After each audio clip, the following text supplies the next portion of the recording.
नमस्कार, स्वागत है आप सभी का उत्तराखंड के खास बुलेटिन में और मैं हूं आपके साथ मुस्कान। तो उत्तराखंड की खबरों का रुख करेंगे विस्तार के साथ। काशीपुर के राधे खारी राजकीय महाविद्यालय में मंगलवार को मतदान सफलतापूर्वक हो गया है। उसके बाद 3 बजे वोटों की गिनती शुरू हो गई, जिसका परिणाम जानने के लिए अलग अलग सीटों के दावेदार छात्र गेट पर बड़ी बेसब्री से इंतजार में आसपास खड़े रहे। वहीं वोटिंग के दौरान कुछ शरारती तत्वों द्वारा बाधा डालने का प्रयास भी किया गया, लेकिन थाना आईटीआई और थाना काशीपुर की पुलिस द्वारा कड़ी सुरक्षा लगा दी गई है। वोटों की गिनती रात 8 बजे समाप्त होने पर अध्यक्ष पद के प्रत्याशी अमन शर्मा 661 वोटों से विजयी रहे। इसके अलावा उपाध्यक्ष पद के छात्र आकाश चौहान 616 वोटों से विजयी और उपाध्यक्ष छात्रा डोली निर्विरोध चुनी गई है। सचिव आकाश कुमार को 583, संयुक्त सचिव प्रियांशु को 500, कोषाध्यक्ष वरुण कुमार को 517 वोट से विजयी रहे।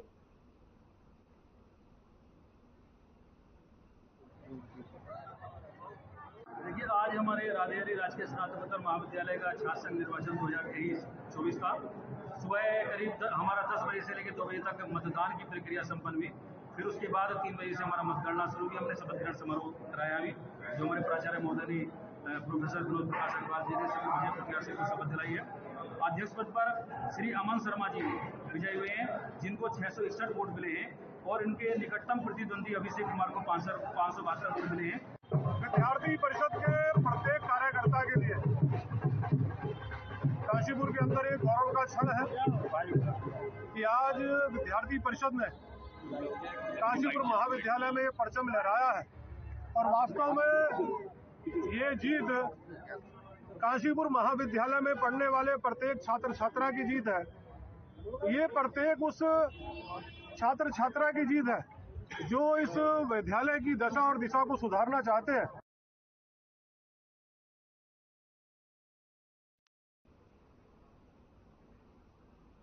मौसम विभाग ने पूरे प्रदेश भर के लिए एक बार फिर से पूर्वानुमान जारी किया है। मौसम विभाग के मुताबिक प्रदेश के अधिकांश हिस्सों में आने वाले 2 से 3 दिनों तक मौसम बदलने का अनुमान है। निदेशक विक्रम सिंह ने कहा कि 9 और 10 नवंबर को प्रदेश में अधिक ऊंचाई वाले इलाकों जैसे उत्तरकाशी, चमोली, रुद्रप्रयाग, पिथौरागढ़ में हल्की बारिश देखने को मिल सकती है। हालांकि 11 नवंबर से मौसम साफ रहने का अनुमान है और यह अनुमान मौसम विभाग जता चुका है।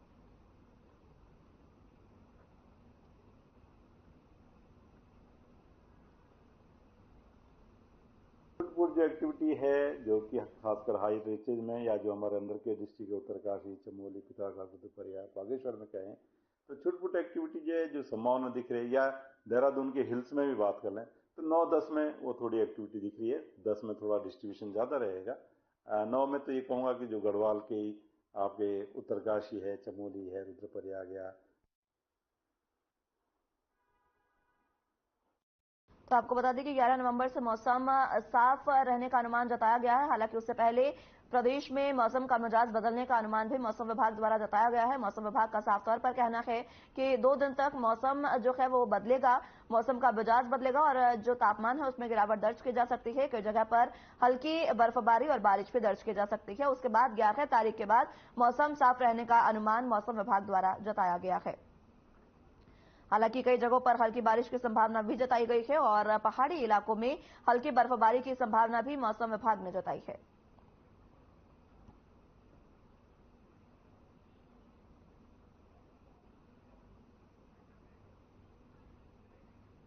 वॉक रेस में अपनी प्रतिभा का लोहा मनवाकर विश्व पटल पर जनपद, प्रदेश और देश का नाम रोशन करने वाली चमोली जनपद निवासी मानसी नेगी का विकासखंड दसोली के त्रिस्तरीय जन प्रतियोगियों ने अभिनंदन और सम्मान कार्यक्रम आयोजित किया। इस दौरान विकासखंड दसोली के सभी प्रधानगणों ने मानसी नेगी का भव्य स्वागत किया। प्रधान संगठन के अध्यक्ष नयन कुमार ने कहा कि मानसी नेगी आज राष्ट्रीय और अंतर्राष्ट्रीय स्तर पर विभिन्न मंचों पर हमारे जनपद, हमारे गांव, हमारे प्रदेश का नाम रोशन कर रही है।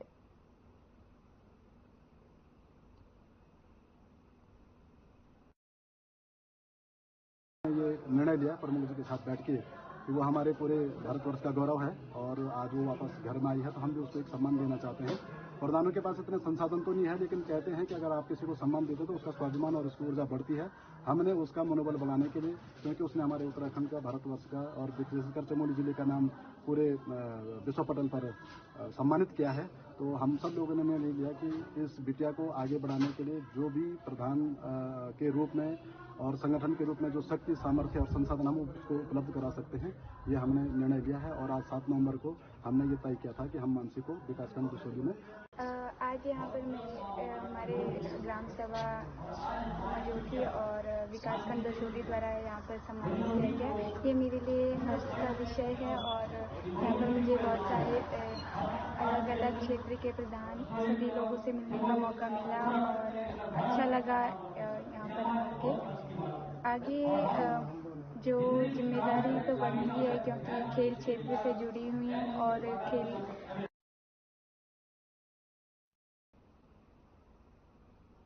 महानिदेशक बंशीधर तिवारी ने मीडिया से बातचीत करते हुए कहा कि उनका मुंबई दौरा काफी सफल रहा है और इस दौरे में मुख्यमंत्री के प्रयास से 35,000 करोड़ के एमओयू पर हस्ताक्षर किए गए हैं। वहीं उन्होंने कहा कि सूचना विभाग द्वारा जो अलग से फिल्म बनाने को लेकर विभाग बनाया गया है, उसके द्वारा कई डायरेक्टर और प्रोड्यूसर से मुंबई में बातचीत और चर्चा की गई है।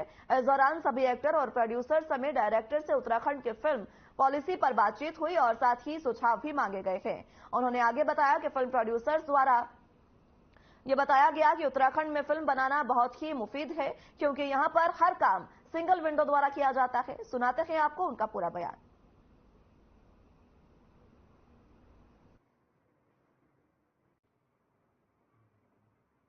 देखिए, कल मुंबई में कल और परसों जो रोड शो आयोजित किए गए थे, उसमें 35,000 करोड़ से ज़्यादा के एमओयू अब तक हुए हैं। और सूचना विभाग की तरफ से जो फिल्म प्रभाग है, हम लोग फिल्म प्रोडक्शन और शूटिंग का हम लोग परमिशन देते हैं, उससे संबंधित जो उत्तराखंड में करते हैं उसको बढ़ावा देने के लिए, तो उसको अलग से एक सेशन रखा था जिसमें फिल्म के जो प्रोड्यूसर थे, डायरेक्टर थे और जो एक्ट्रेस थे और जो एक्टर थे, उनकी सभी के साथ बैठक हुई थी। जो हमारी करंट फिल्म पॉलिसी है वो भी हमने दिखाया था, जो प्रस्तावित है उसको भी दिखाया था। अगर कोई सुझाव हो तो उस पर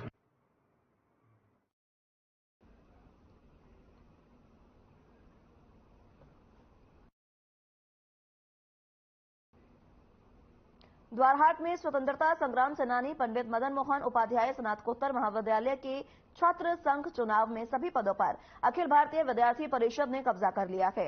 मतदान में 802 छात्र छात्राओं के सापेक्ष में 332 मतदाताओं ने अपने मत का प्रयोग किया, जिसमें 11 मत निरस्त हुए हैं। अध्यक्ष पद में विद्यार्थी परिषद के नेहा भट्ट ने अपनी प्रतिद्वंदी निर्दलीय प्रत्याशी कोमल बिष्ट को 48 मतों से हराकर अध्यक्ष पद पर कब्जा किया। नेहा भट्ट को 190, कोमल को 142 मतों से संतोष करना पड़ा। उपाध्यक्ष पद में मोहित आर्या ने रोहित सिंह अधिकारी को 18 मतों से हराया है। सचिव पद पर संजीव आर्या को 184 और करण अधिकारी को 145 वोट मिले। संजीव को 39 वोटों से जीत मिली है। छात्रा उपाध्यक्ष में गुंजन जोशी विजयी हुई है।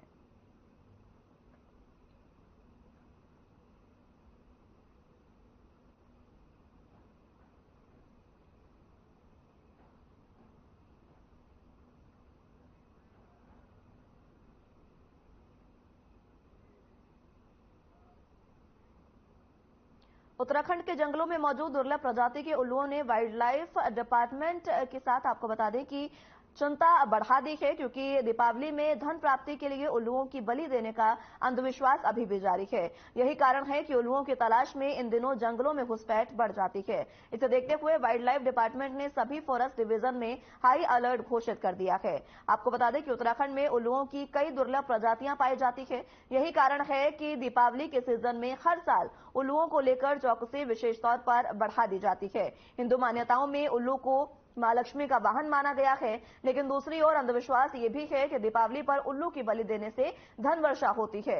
मनोकामनाएं पूरी करने के लिए अमावस्या की रात को उल्लुओं के नाखून, पंजे, चोंच और पंखों से तंत्र साधना कराई जाती है, जिसके चलते हर साल इस सीजन में सैकड़ों उल्लुओं की जान पर बनाती है। इन दिनों जंगलों में तस्करों की घुसपैठ की आशंका को देखते हुए उत्तराखंड में सभी फॉरेस्ट डिवीजन, जू और पार्कों में हाई अलर्ट घोषित कर दिया गया है।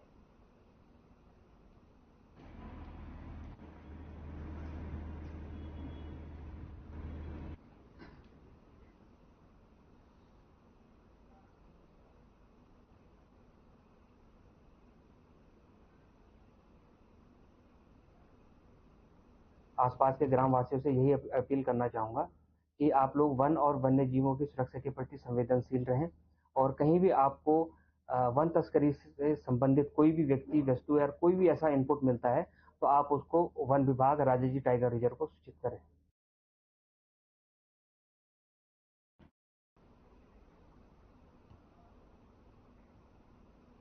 लखवाड़ बांध परियोजना से प्रभावित लोग पिछले 5 दिनों से अपनी मांगों को लेकर प्रदर्शन कर रहे हैं। परियोजना स्थल पर धरना प्रदर्शन कर रहे थे, जिसके चलते एसडीएम कालसे खरीगिरी ने परियोजना प्रभावित लोगों से धरना स्थल पर मुलाकात की।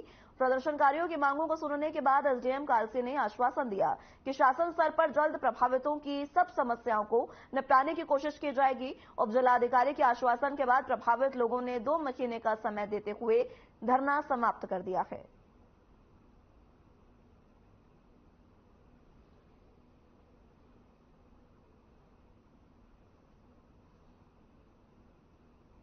देखिए, समस्या ये आ रही है कि ना तो निगम हमारी बात सुन रहा है, ना ही एल&टी हमारी बात सुन रही है। तो इन दोनों के जो मिले जुले मुद्दे हैं, उनसे जो हम बांध प्रभावित जो क्षेत्र के काश्तकार और जो युवा बेरोजगार हैं, उनके लिए समस्याएं पैदा हो रही हैं। तो जब ये हमारी मांगें पूर्ण नहीं कर रहे हैं, तो उसी परिप्रेक्ष्य में ये धरना प्रदर्शन रखा गया था। तो आज उप जिलाधिकारी जी आए थे और निगम के कुछ अधिकारी आए थे वार्ता करने। बेरोजगार युवाओं को लेकर मैं यही कहना चाहता हूँ कि बेरोजगार युवाओं की जो मांगे हैं, जो भर्ती निकलनी है, उस भर्ती को निकाला जाए जल्द से जल्द। और जिनकी टिहरी में कुछ परिवार ऐसे हैं, कुछ घर ऐसे हैं जिनकी भूमि अधिग्रहण नहीं की गई है, तो उसी में आते हैं वो लोग भी। तो जल्द से जल्द उनके लिए धारा 11 लागू की जाए ताकि वो लोग भी इसके लिए प्रतिभाग कर सकें। ये जो लखवाड़ बांध योजना है, इसमें कुछ काश्तकार और एक समिति जो है, उन्होंने बीजेपी के माध्यम से भी ये बात रखी थी कि उनकी जो अनुग्रह राशि है उसको बढ़ा दिया जाए और कुछ और मांगे भी थी उनकी। तो उसी को देखते हुए आज मैं धरना स्थल पर आया। यूजेबीएनएल के अधिकारी भी मेरे साथ थे और उस पर उनकी बातों को सुनने के बाद, क्योंकि उसमें जितनी भी वो कुछ मुख्य मांगे थी वो शासन स्तर पर लंबित हैं, उसमें उच्च स्तर पर उनके साथ पहले भी कई समितियों के माध्यम से वार्ता भी हुई है। तो हमने उनको आश्वस्त किया कि जो शासन स्तर पर तो हमारी स्तर से भी रिक्वेस्ट की जाएगी कि उस लेवल पर कोई मीटिंग जल्दी आउट हो जाए ताकि जो भी नियमानुसार निराकरण होना वो हो। मसूरी में म्यूनिसिपल पोस्ट ग्रेजुएट कॉलेज छात्र संघ चुनाव के दौरान 2 गुट आपस में भिड़ गए। पुलिस को लाठियां भांजनी पड़ गई, तब जाकर माहौल शांत किया गया। पोलिंग बूथ पर जाने को लेकर छात्र संगठन के 2 ग्रुप आमने सामने आ गए और जहां पर जमकर रात खूसे चले, वहीं भारी संख्या में पहुंची पुलिस बल द्वारा हल्का लाठी प्रयोग किया गया। उसके बाद दोनों संगठनों को वार्ता कर शांत कराया गया। इस मौके पर छात्र संगठन एक दूसरे पर आरोप प्रत्यारोप लगाते नजर आए। इस दौरान वहां मौजूद छात्र नेताओं द्वारा पुलिस के खिलाफ जमकर नारेबाजी भी की गई।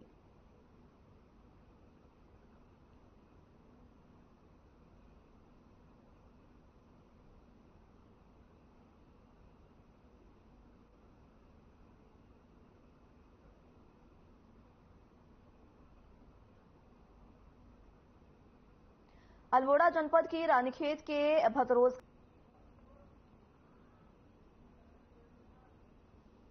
चेकिंग में बड़ा हमको बरामदगी हुई है। तो इसकी लगभग 32 लाख के आसपास इसकी कीमत है और इसके खिलाफ अभियोग पंजीकृत कर दिया गया है और जो वहां मौके से भागा था उसको भी तलाशा जा रहा है।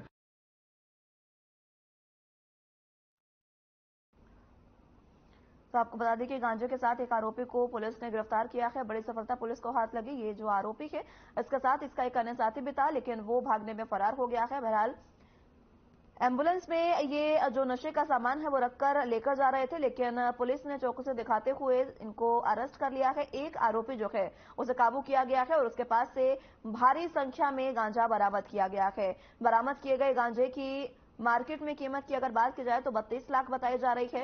हालांकि अब आरोपी को पुलिस ने गिरफ्तार कर लिया है और फरार चल रहे साथी को पुलिस जो है वो तलाश कर रही है और जल्द ही जल्द ये जो पूरा गिरोह है इसके सरगना तक पहुंचने की कोशिश में पुलिस है, जिसके चलते पुलिस ये कोशिश कर रही है, पूछताछ कर रही है ताकि इसके सरगना को पकड़ा जा सके और भी नशे की खेप जो है वो बरामद किए जा सके ताकि युवाओं को नशे से बचाया जा सके। बहरहाल आपको बता दें कि 32 लाख का जो गांजा है वो इस आरोपी से गिरफ्तार किया गया है पुलिस द्वारा और साथ ही साथ एक आरोपी को पुलिस ने गिरफ्तार कर लिया है। हालांकि उसका साथी जो है वो भागने में कामयाब रहा, फरार हो गया है। बहरहाल पुलिस जो है वो इस आरोपी से पूछताछ कर रही है और पूछताछ के साथ साथ अन्य आरोपियों की भी तलाश पुलिस ने शुरू कर दी है और तेज कर दी है।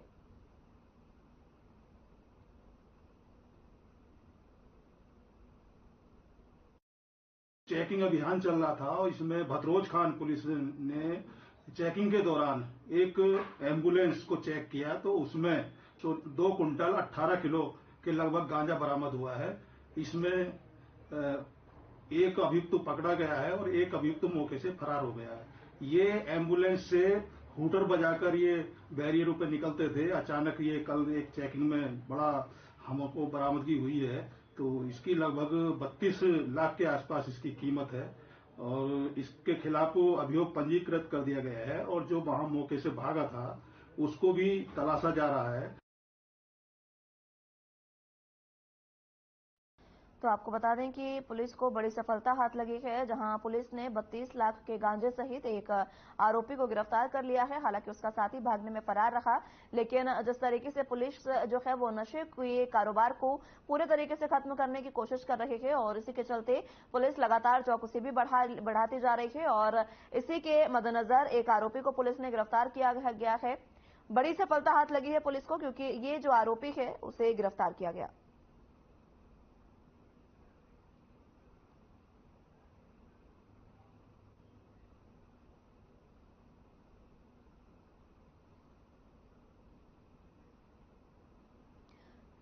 गढ़वाल विश्वविद्यालय का 11वां दीक्षांत समारोह आयोजित किया गया, जिसमें राष्ट्रपति द्रौपदी मुर्मू ने शिरकत की।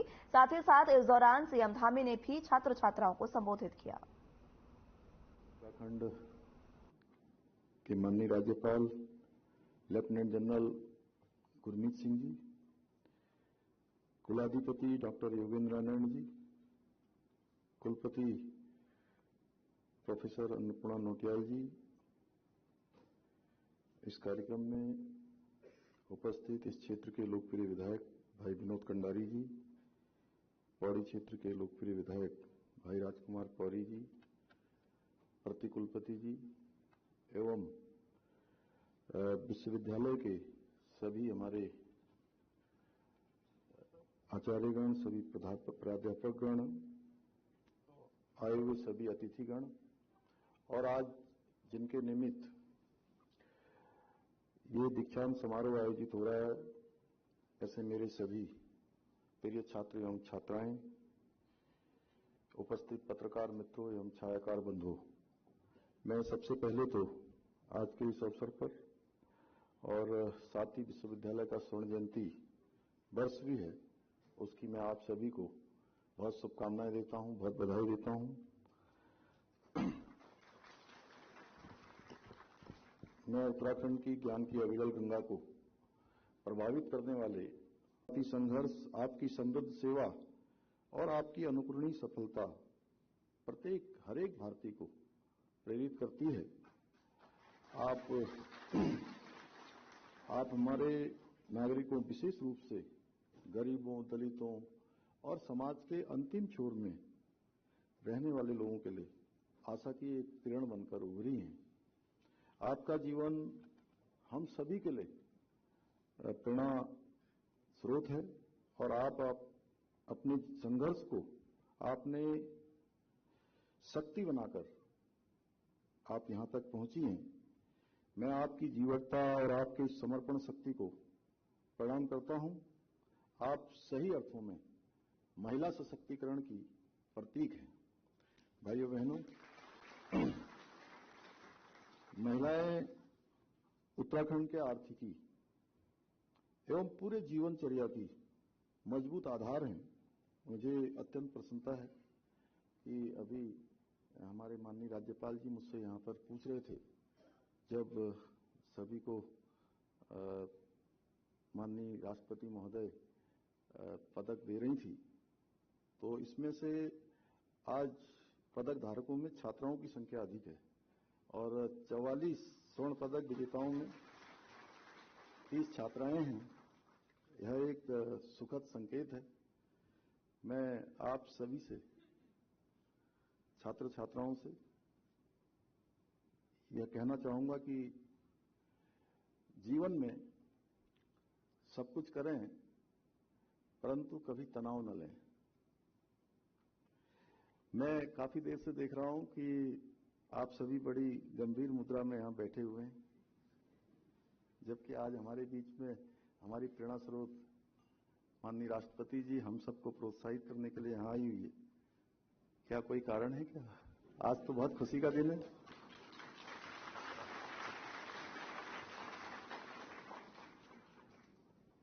याद कीजिए वो दिन जब आप सब लोग पहले दिन विश्वविद्यालय में आए होंगे या महाविद्यालय में आए होंगे या कभी आपने इस यूनिवर्सिटी में कदम रखा होगा। घर में माँ, पिता, चाचा, मामा ने बहुत सारी सूचनाएं दी होंगी कि विश्वविद्यालय में जा रहे हो, वहां ऐसा नहीं करना, ऐसा करना, इस प्रकार मत करना। एक प्रकार से आज भी वही पल है, पर याद रहे इसके पश्चात आपको स्वयं ही, क्योंकि आज को उपाधि प्राप्त हो गई है, आपको स्वयं ही अब आगे के संघर्षों का सामना करना है।